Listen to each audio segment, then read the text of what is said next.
Praise House Park is a design for a Heritage Memorial Site competition for Scanlonville, an historic African-American neighborhood in Mount Pleasant, South Carolina. This project seeks to create a memorial for the culture and history of a people that have been exploited and often forgotten, but are an integral thread in the weave of our nation. More importantly, it seeks to help us remember racism as a vestige from slavery, and to truly combat it, we must learn to value each other equally and with empathy. It is a chance for people to connect with the history of the site and simultaneously experience respite through interaction with nature. 3 primary questions drove the design. How can the design celebrate the battles and triumphs of the community's founders? How can the design offer homage to the region's cultural history? And how can the design create a deeper shared understanding of Scanlonville? I want Jesus to walk with me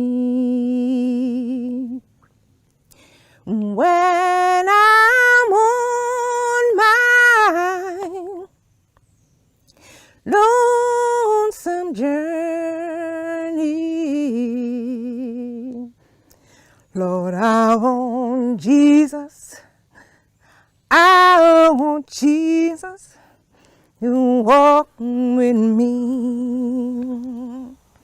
Well, I die the day now for tell Huna something about my ancestor them. I can feel the presence day the day with me now, because I know it'll watch over me. I grew up not knowing where I came from, or how I got here, and why am I being treated as less than a human. You know, our grandmother said, now the buckra children go there. And don't look buckra in the eye. So I can't go over there no for play with them buckra them. We knew that the whites were different, but we didn't really know why. So it was just another day in the life of a little Gullah girl. To walk with me. And they been ya on these hallowed as sacred grounds on this place we call Anacostia Island, where I grew up. Oh, freedom. Oh, freedom. Almost everybody that lived on this island were enslaved Africans, all Gullah people. And the island had nothing but plantation. And all they calling the white gold, you know. The cotton and the rice and all the indigo. The enslaved Africans had to find a way to communicate. So that language was pretty much born here in America. God tell us now y'all can eat all the trees in the garden. But the day you eat that tree in the middle of the garden, don't be day you die. My generation is really the last generation to have direct contact with Gullah-speaking people, and Gullah was their only language. You see a little red apple hanging on the tree. And unless we pass it on to our children, then it will die out. And Mom been bought till ever since. He strip everything from her. All the children that snatch out the arm, carry the baby this way, the mare that way, the pear that way. And they mean they had no sense of family at all. We have to let our young people know about the struggle. We have to go all the way back to Africa, where it all began, so that they know whose back they're standing on. And before I'd be a slave, I'd be buried in my grave and go home to my God and be free and be free.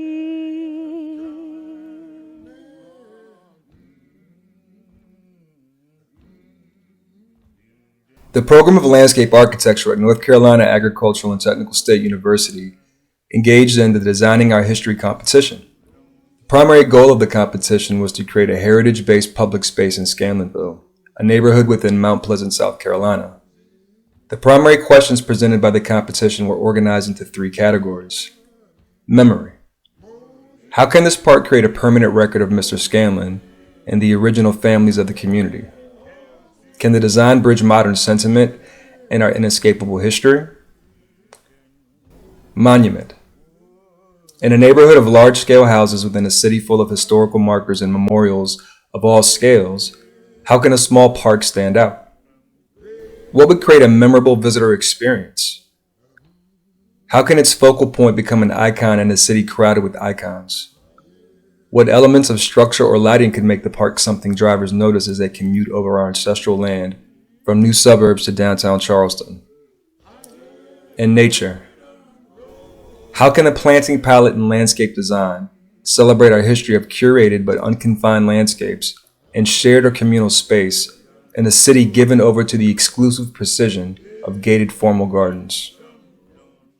The site resides in an outer coastal plain in a temperate deciduous forest biome. The deciduous forest regions are exposed to warm and cold air masses, which cause this area to have 4 seasons. The temperature varies wildly from season to season with cold winters and hot and wet summers. The average yearly temperature is about 10 degrees Celsius or 40 degrees Fahrenheit. The project site is located at 5th Avenue and Mathis Ferry Road in Mount Pleasant, South Carolina. The site is approximately 0.58 acres and is currently zoned R1, low-density residential district. The regulations that apply within this district are designed to discourage unwarranted and blighting encroachments by limiting commercial use and prohibiting industrial use. The site is surrounded primarily by residential, with Holy Trinity AME Zion Church on the southern portion of the site. Many different kinds of trees, shrubs, and herbs grow in deciduous forests. Most of the trees are broadleaf trees such as oak, maple, beech, hickory, and chestnut. The majority of the trees on the project site are live oaks draped in Spanish moss. There are also several different kinds of plants like mountain laurel, azaleas, and mosses that live only in the shady forest floor where only small amounts of sunlight get through. The program elements that are currently on the site are a bench, trash can, and the Scanlonville Memorial plaque. There is also a sidewalk that runs along the south side of the site. British colonists landed on the coast of South Carolina in 1670, near the present-day location of Charleston. The natural harbor and many rivers provided protection and transportation routes for trade. The climate and soils of the Sea Islands afforded an excellent area for agriculture. Indigo was the colony's first cash crop before switching to rice and eventually long-strand Sea Island cotton, the profitable cultivation of which was not possible without the use of slave labor. The area was heavily damaged during the Civil War, and this, coupled with the subsequent end of slavery, forced South Carolinians to restructure their economy and society. Mount Pleasant is a large suburban town in Charleston. It is the 4th largest municipality and the largest town in South Carolina, and for several years was one of the state's fastest growing areas, doubling in population between 1990 and 2000. The site of Mount Pleasant was originally occupied by the Sioux people, an Algonquian language-speaking tribe. By 1721, 170 families were living in the area, including 400 whites and 637 slaves. As the area was developed for plantations, enslaved Africans and African Americans made up the cheap labor force of the slave society, which led to the creation of the unique Gullah culture. They and the following freedmen comprised a majority of the population through the 19th and early 20th centuries. The histories of the slaves who worked the low-country rice and indigo plantations of coastal South Carolina were often very different from those slave communities in other parts of the South, who arrived via generations living in the West Indies and worked the large cotton estates of the inland Piedmont. More than 120,000 enslaved West Africans were brought in chains directly to the United States to the port of Charleston as part of the British transatlantic slave trade, which thrived in South Carolina from the late 18th through the early 19th centuries. Descendants in the traditional African American Gullah communities of the Charleston County typically trace their ancestry to the mix of cultures where white rice planters often had a preference for slaves from rice-growing regions, along with those from Africa's windward coast regions including Angola, Senegambia, and Sierra Leone. Most Gullah lived in the isolated plantation communities along the coastline where slaves vastly outnumbered whites.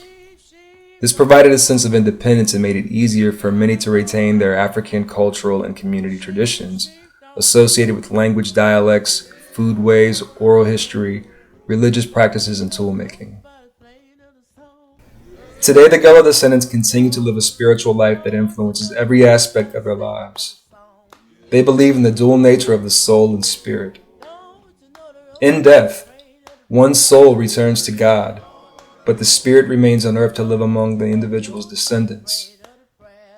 It is common for funerals to be ornate, and for mourners to decorate graves using items that belong to the newly deceased. The Gullah people believe the spirit of their ancestors participates in their daily affairs and protects and guides them using spiritual forces.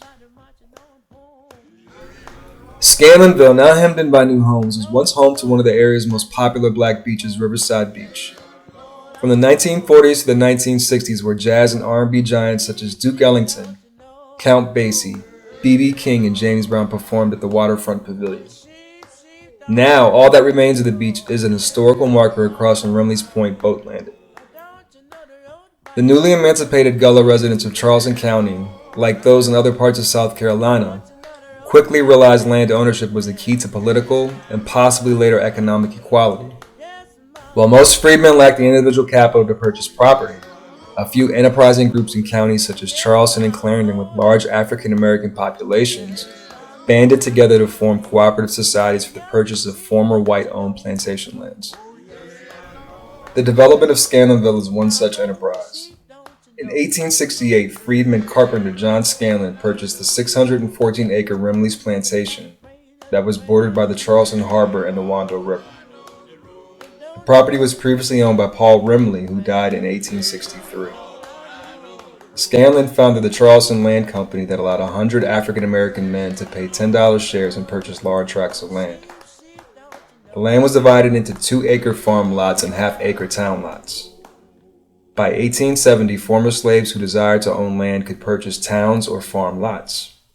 The Charleston Land Company and the development of Scanlonville is one of 4 known cooperative ventures between African American freedmen. The site is located at the eastern entry of the original Scanlonville community plot. The Scanlonville Cemetery and Remley Point boat landing are both approximately 1 mile away from the project site. The project site was part of a racially tinged dispute between 2 nonprofit groups inadvertently started by the Mount Pleasant Town Council. All parties involved agreed that the overgrown and undeveloped half-acre should become a small park. But it won't become a park honoring a white businessman who died in 2016 as the town council and East Cooper Land Trust had intended.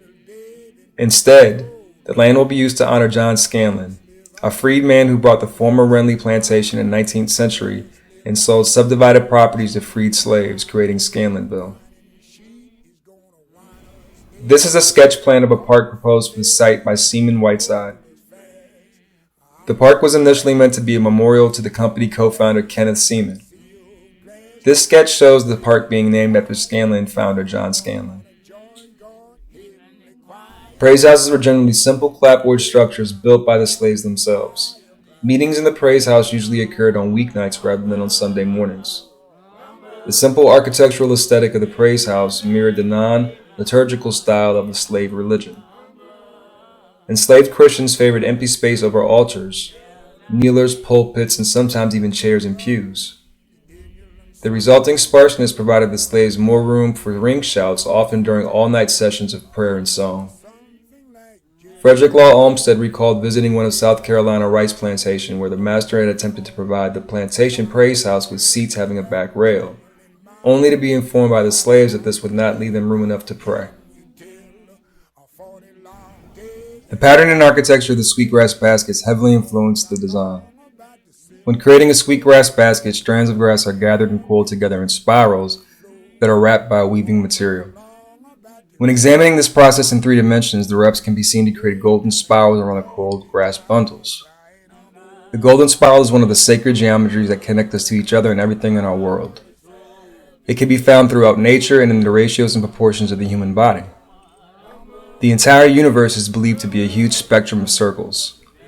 All life is weaved around cycles of breathing in and breathing out, birth and death, day and night, and so on.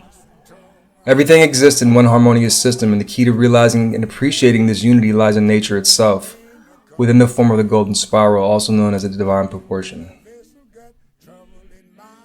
Indigo, a plant that produces a blue dye, was an important part of South Carolina's 18th century economy. It was grown commercially from 1747 to 1800 and was second only to rice in export value. Carolina indigo was the fifth most valuable commodity exported by Britain's mainland colonies and was England's primary source of blue dye in the late colonial era. After the Revolutionary War, the British market for indigo disappeared, so planters needed a new product to grow on local plantations. Sea Island cotton, a strain of cotton unique to the Low Country, served as a lucrative crop for local planters. The silky and highly prized Sea Island cotton boasted extra long fibers that made the variety particularly desirable. Sweetgrass grows in the moist sandy soil near oceans and marshes. Although nondescript much of the year, you can easily recognize it by its beautiful plumes in the fall, which eventually fade to white. It's harvested in the spring and summer by pullers who slip it from its roots and place it in the sun to dry to make sweetgrass baskets. One thing that makes sweetgrass baskets special is that they aren't made with the typical weaving techniques like plaiting or twisting, which are common in other parts of the world. Instead, Gullah artists employ the West African tradition of coiling. Dried sweetgrass is bundled together and coiled in circles. In 1685, a distressed merchant ship paid for repairs in Charleston with a small quantity of rice seed from Madagascar. Dr. Henry Woodward planted the seed in South Carolina, beginning the state's 200-year history as a leading rice producer in the United States. By the middle of the 19th century, more than 75,000 acres of land were producing rice in the Low Country, yielding 160 million pounds annually. By 1860, 70% of the 5 million bushels produced in America were being grown in South Carolina. Plantation owners demanded slaves from the West Coast or Africa, where wetland rice farming was common. The West Africans cleared the land, built the elaborate system of sluices and dikes, planted the grain with the traditional African heel and toe technique, flooded the fields at proper intervals, chased destructive birds away, harvested the rice by hand, wove the winnowing or fanner baskets from bulrushes and sweetgrass, and carved the enormous wooden mortars and pestles for hulling. From seed to table, Carolina gold rice was the domain of the enslaved. Augmented reality is an interactive experience of real-world environments where the objects that reside in the real world are enhanced by computer-generated perceptual information, sometimes across multiple sensory modalities. This experience is seamlessly interwoven with the physical world such that it is perceived as an immersive aspect of the real environment. In this way, augmented reality alters one's ongoing perception of a real-world environment, whereas virtual reality completely replaces the user's real-world environment with a simulated one. Bronze is the most popular metal for cast metal sculptures. A cast bronze sculpture is often simply called a bronze. It can be used for statues, reliefs, small statuettes, and figurines, as well as bronze elements, which can be fitted to other objects such as furniture. Rubber sidewalks are a flexible, porous, eco-friendly alternative to concrete sidewalks, asphalt, and pavers. Made with recycled rubber from post-consumer tires, these rubber sidewalks can withstand heavy rain by providing rapid drainage, making them the perfect stormwater management solution for green city infrastructure. Rubber sidewalks will flex with the growth of the tree root rather than crack due to root heave.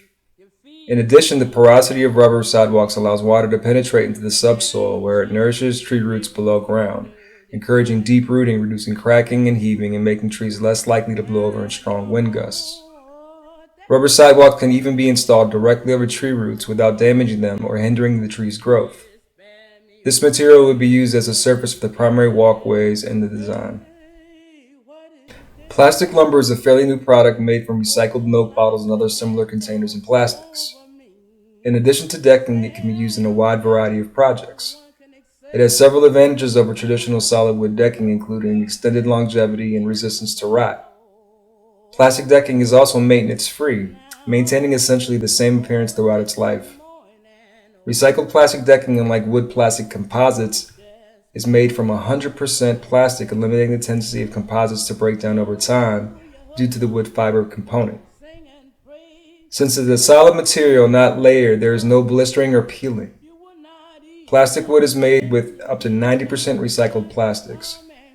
This is material that would otherwise end up in a landfill and does not biodegrade. Ashcrete is a true green concrete made with 100% waste materials.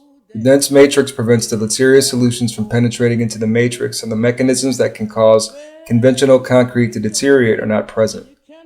Consequently, these durability properties, as measured by permeability tests, freeze-thaw tests, scaling tests, abrasion tests, resistance to ASR, and carbonation, are significantly better than those of conventional concrete. LEDs are usually used as the primary lighting source of modern solar streetlights, as the LED will provide much higher luminosity with lower energy consumption. The energy consumption of an LED fixture is at least 50% lower than a HPS fixture counterpart, which is widely used as a lighting source in traditional streetlights. A lack of warm-up time in LEDs also allows for the use of motion detectors for additional efficiency gains. The solar panel is one of the most important parts of the solar streetlight, as a solar panel can convert solar energy into electricity that the lamps can use. Living willow structures are a very exciting art form. They can be used for function, contemplation, play, barrier, definition, and sitting areas. They can be simple as in the form of a fence or dome, and as complex as animal, human, and abstract forms. Large willow rods are pushed into the ground, and then horizontal and diagonal willow components are interwoven to make a very strong fence or hedge. From an environmental perspective, the structure will absorb carbon from the atmosphere. It doesn't involve any factories or manufacturing processes and doesn't require any creosote or any other toxic preservatives. The Toronto Music Garden was created by internationally renowned cellist Yo-Yo Ma, working with landscape designer Julie Moore-Mesery to interpret through nature the music of Bach's first suite for unaccompanied cello. The visual presence and organizing geometry of the golden spiral in the Toronto Music Garden was an important component of the final design proposal. The clearing is a proposed design for a public memorial honoring the 26 victims murdered in the Sandy Hook Elementary School shootings on December 14, 2012. The circular reflecting pool at the heart of the memorial will offer a place for Newton residents to feel especially close to loved ones who have passed. Again, the strong organizing geometry of the golden spirals with paths leading to a central area surrounded by canopy trees was extremely influential in the design proposal. The National September 11th Memorial Museum is in New York City and commemorates the September 11, 2001 attacks, which killed 2,977 people, and the 1993 World Trade Center bombing, which killed 6. A memorial was planned in the immediate aftermath of the attacks and destruction of the World Trade Center for the victims and those involved in rescue and recovery operations. Architect Michael Arad worked with landscape architecture firm Peter Walker Partners on the design, creating a forest of swamp white oak trees with 2 square reflecting pools in the center, marking where the Twin Towers once stood. The linear pathways in the design under a canopy of trees were reminiscent of the original plat of Scanlonville and the Hollywooded nature of the site. 3 concepts were created for the design that were ultimately synthesized into the final layout plan. The golden spiral concept was used as the dominating geometry through the site, with the Scanlonville grid concept draped upon it. After analyzing the construction methodology of the sweetgrass baskets that inspired the weave in the wood concept, it was determined that in 3 dimensions the weave could be viewed as a golden spiral, and thus was already represented by the golden spiral geometry. Here is a side-by-side comparison between the originally proposed plan and the Praise House Park design. The Praise House design proposal celebrates the triumphs and battles of the community founders through its physical form and augmented reality storytelling. In plan view, the original Scanlonville town layout can be seen draped across a golden spiral that connects the entire site. The paths of the golden spiral are lined with benches that have LED lights attached discreetly below their caps. At night, the benches project a soft white glow that illuminates the way to the heart of the design, the Spirit Circle in a living weave pavilion. The Spirit Circle allows visitors to see and hear the voices of the site's past through augmented reality technology. Spreads of indigo, sea island cotton, sweet grass, and Carolina gold rice enable visitors to physically interact with the important agricultural elements of Scanlonville and the greater Charleston area history. Upon entering the northern portion of the site, visitors are greeted by a spread of sea island cotton and sweetgrass that frame the recycled rubber walkways. There is a bicycle shelter along with a sweetgrass-inspired stainless steel trash receptacle that is placed throughout the design.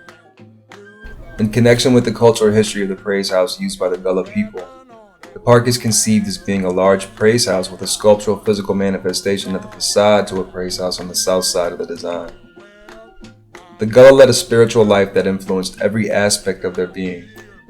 Today, many descendants still believe in dual nature of the soul and spirit, and that in death one's soul returns to God but the spirit remains on earth to live among the individual's descendants. This idea was also the inspiration for the augmented reality components embedded throughout the design. Upon entering the east entry of the site, visitors are greeted by stainless steel herrings floating above a sea of sweetgrass along with the historical Scanlonville plaque subtly placed in the forefront. The four herons are representational of the wildlife of the area are imposed in different ways to express their elegance and beauty. The sweetgrass is a representation of the ocean and water, which are integral components of the history and ecology of the site. In addition, the sweetgrass is a physical manifestation of the historic weaving and connectedness of the land and people. Upon entering the west entry of the site, visitors are greeted with a view of the living weave pavilion and the spread of indigo that draws you into the space. The soft color palette of the plantings blend with the canopy draped in Spanish moss and create a beautiful and ever-changing shadow pattern throughout this space.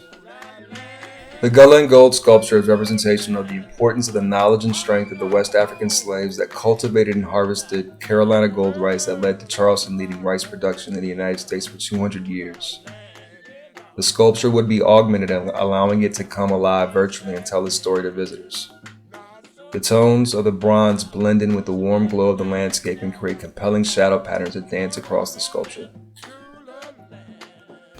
The Sioux sculpture is representation of the indigenous people of the area. In 1670, the English founded the coastal town of Charleston and the Carolina colony on land belonging to the Sioux.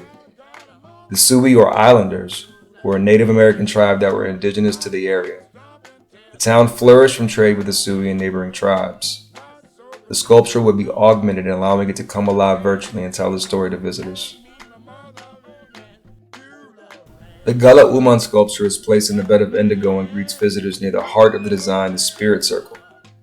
Uman is the 19th century translation of woman in Gullah dialect and is representational of the cultivation of indigo by the Gullah people, and contrasts the beauty of the plant with the suffrage of the people. The sculpture would be augmented and allowing it to come to life virtually and tell her story to visitors. The augmented reality component of the design allows for limitless opportunities to share glimpses of the rich history of the site, from virtual performances by James Brown, Duke Ellington, and Count Basie to glimpses of the Gullah and Sioux natives brought back to life through modern technology to tell their stories. The design can create a deeper shared understanding of Scanlonville by allowing the site to physically and virtually tell its own story. Housed in the Living Weave Pavilion, the interactive digital kiosk allows visitors to add to the site's story through their own narrative. These stories can also be uploaded to the internet to allow them to be shared with people all over the world. Thank you for listening to this presentation. Please feel free to leave comments below.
Poor as you leaving.